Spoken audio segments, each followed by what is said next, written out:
अबे का झाला बे गण्या भाऊ? अबे माझ्या बापानं मला मस्त पेड सवलन. मेंढ्या राखणारा पोरगा IPS झाला म्हणते. तिकडे मिडल क्लास मधला वैभव सूर्यवंशी काल IPL मध्ये 35 बाला शतक मारून नवीन रेकॉर्ड केलं म्हणते. आणि भोसडीच्या तू येती माकून इष्टा हेपलाचा कार्यक्रम करतेस म्हणते.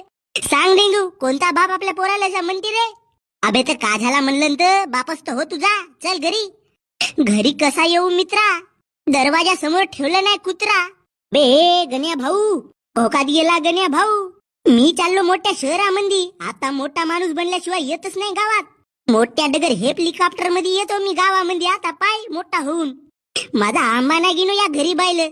हसडीच्या गलत्या तूच करतेस ना. तुझाच आम्ही ऐकून का बे? अबे कायची गलती केलो बे मी ना? आता तो IPS झाला म्हणून मला MPSC UPSC कर म्हणतेस का? अबे 10वीत चिटिंग नसतो केलो तर पास नसतो झालो बे मी. भोसडीच्या मी तिकडे IPS कसा बनीन बे? माझ्या बापाला तो IPS बनला त्याच्या मागचा